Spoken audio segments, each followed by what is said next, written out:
জাতীয় নাগরিক পার্টি এনসিপির সমাবেশ ঘিরে রণক্ষেত্রে পরিণত হয়েছে গোপালগঞ্জ। সমাবেশের আগে ও পরে নিষিদ্ধ ছাত্রলীগ ও আওয়ামী লীগের নেতাকর্মীরা দফায় দফায় হামলা চালান। আগুন দেওয়া হয় সমাবেশ মঞ্চে। পরে আইনশৃঙ্খলা বাহিনীর সাথে সংঘর্ষে আহত হয়েছে অনেকেই।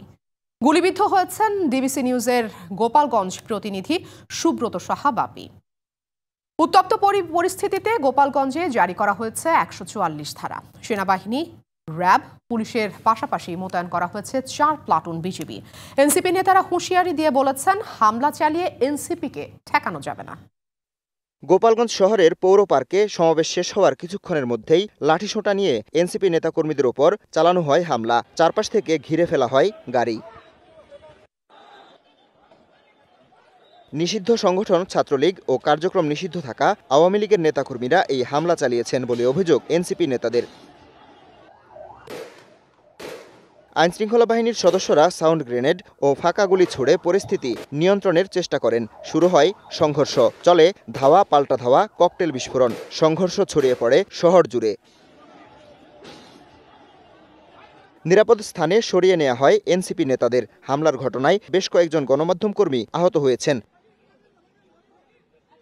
এর আগে দুপুর ১:৩০টার দিকে সমাবেশের মঞ্চে হামলা চালান ছাত্রলীগের কর্মীরা। ভাঙচুর করা হয় সমাবেশ স্থলের চেয়ার, সাউন্ড বক্স, মাইক। এতে আহত হন বেশ কয়েকজন। কিছুক্ষণের মধ্যেই পরিস্থিতি নিয়ন্ত্রণে আনে পুলিশ। পরে সমাবেশে দলের আহ্বায়ক বলেন, হামলা চালিয়ে এনসিপিকে আটকানো যাবে না।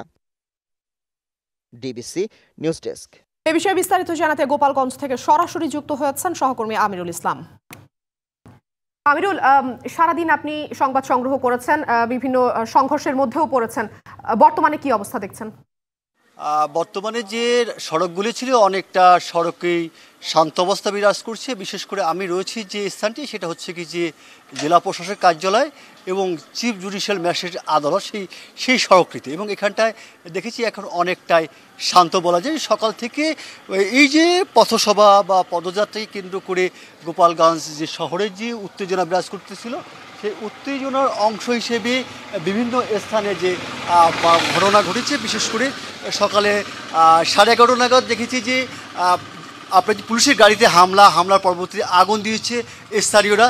এবং এছাড়া দেখেছি যে কংসুর নামক স্থানে যে খুলনা ঢাকা যে মহাসড়কটা, এই সড়কে প্রতিবন্ধকতা সৃষ্টি করা হয় এবং এখানটায় যে নির্বাহী ম্যাজিস্ট্রেটের যে গাড়িতে হামলার ঘটনা ঘটে এবং আস্তে আস্তে উত্তেজনা বাড়তে থাকে বলা যায়। সেই ধারাবাহিকতায় বেলা বলা যায় যে 1:30টা নাগাদ যে মঞ্চ ছিল, সেই মঞ্চে কিন্তু হামলা চালানো হয়। এবং হামলায় এক পর্যায়ে যে লঞ্চঘাটের যে সড়কটি রয়েছে, সেই সড়ক থেকেই যারা হামলাকারী তারা ছুটে আসেন।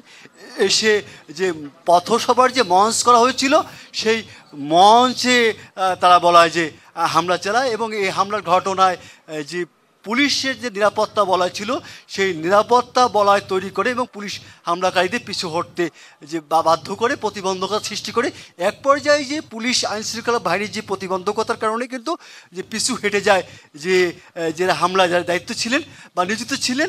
এবং এখানটায় দেখেছি যে বিশেষ করে যা ধারালো অস্ত্র ছিল, লাঠি ছোটা ছিল, ককটেল বিস্ফোরণ, ইটপাটকেল নিক্ষেপ সবটাই ঘটেছে।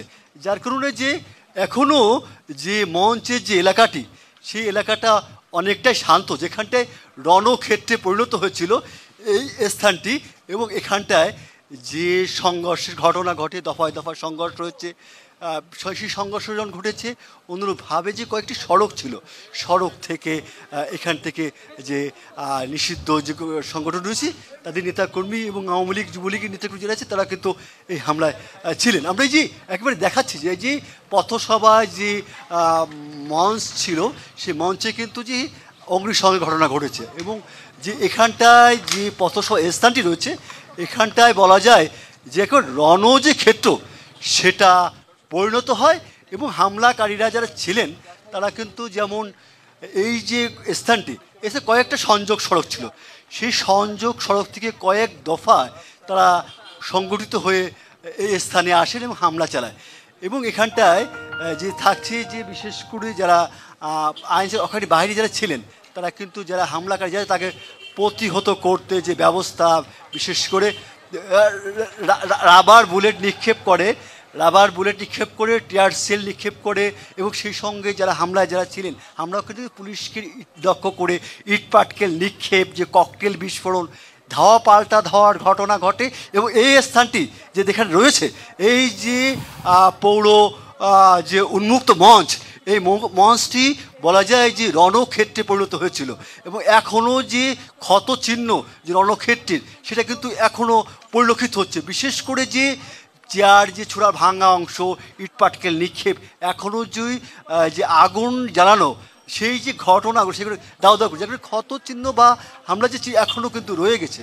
এবং এখানটায় যে প্রশাসনের পক্ষ থেকে যেমন পুলিশ প্রশাসন ছিলেন, অনুরূপভাবে সেনাবাহিনী ছিলেন, র্যাব সদস্যরা ছিলেন, সম্মিলিতভাবে যে যৌথ বাহিনী যে অভিযান, সেই অভিযান পরিচালনা করা হয়।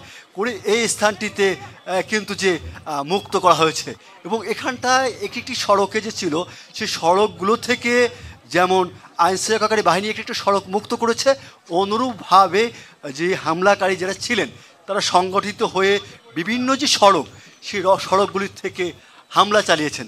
যার কারণে যে স্থানীয়দের মাঝে যে একটা উত্তেজনা বা একটা নিরাপত্তাহীনতা ভুগছিলেন, যার কারণে যে একেবারে যে রণক্ষেত্র যে চিহ্নগুলো, সেগুলো কিন্তু এখনও পরিলক্ষিত হচ্ছে।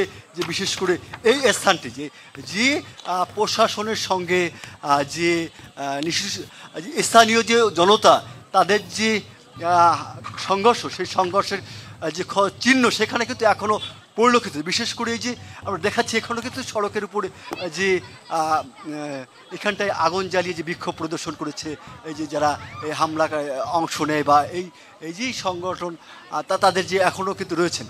যার কারণে যে এখন অনেকটাই শান্ত হয়েছে কিছুটা। এখনও যে স্থানীয় যারা আছে, তারা কিন্তু চলাফেরা করছেন, বা এই যে সংঘর্ষ চলা যে রণক্ষেত্র পরিণত, সেই সময়টাই কিন্তু একেবারে বলা যায় যে গোপালগঞ্জবাসী যারা আছে, তারা আতঙ্কিত ছিলেন। আতঙ্কিতর কারণে তারা বিভিন্ন স্থানে ছোটাছুটি করতে দেখা গিয়েছেন। বিশেষ করে সড়কে মানুষের আর সাধারণ মানুষের দেখা মেলে। তারা যে নিরাপত্তা যে জায়গাটা, তাদের যে বাড়িটা, সেই জায়গাটায় নিরাপত্তায় নিয়েছে। এবং দেখেছি যে এই যে ককটেল বিস্ফোরণ এবং এই প্রতিহত করার জন্য যে টিয়ার সেল নিক্ষেপ, রাবার বুলেট নিক্ষেপ, এই নিক্ষেপের কারণে যে সড়ক বা গোপালগঞ্জে এই স্থানটি কম্পিত হয়ে উঠছিলেন। যার কারণে যে সাধারণ মানুষের মধ্যে যে আতঙ্ক ছিল, সেটা কিন্তু বিরাজ করছিল। এবং দেখেছি যে প্রশাসনকে সঙ্গে যেমন স্থানীয় উত্তেজিত জনতার সঙ্গে যে সংঘর্ষ, সেই সংঘর্ষ একটি পর্যায়ে যখন পুলিশের বা যৌথ বাহিনী যখন তারা ধাওয়া দিয়েছে, ধাওয়া খেয়ে তারা যেমন পালিয়েছে, পুনরায়ভাবে সংগঠিত হয়ে তারা কিন্তু সেই সড়কগুলো থেকে আবার কিন্তু হামলা চালিয়েছেন। এবং হামলা করতে করতে, ইট পাটকেল নিক্ষেপ করতে করতে এই স্থানটিতে চলে আসেন। এবং এখানটায় যে বলা যায় যে এই ঘটনাকে কেন্দ্র করে, বা এই যে ঘটনা আজকে এনসিপির কি পথসভায় গোপালগঞ্জে রণক্ষেত্রে পরিণত হয়েছিল, এটাই ছিল সর্বশেষ অবস্থা। আমিরুল, আপনাকে ধন্যবাদ। আপনি আমাদের সাথেই থাকুন, আবারও যোগাযোগ করব আপনার সাথে।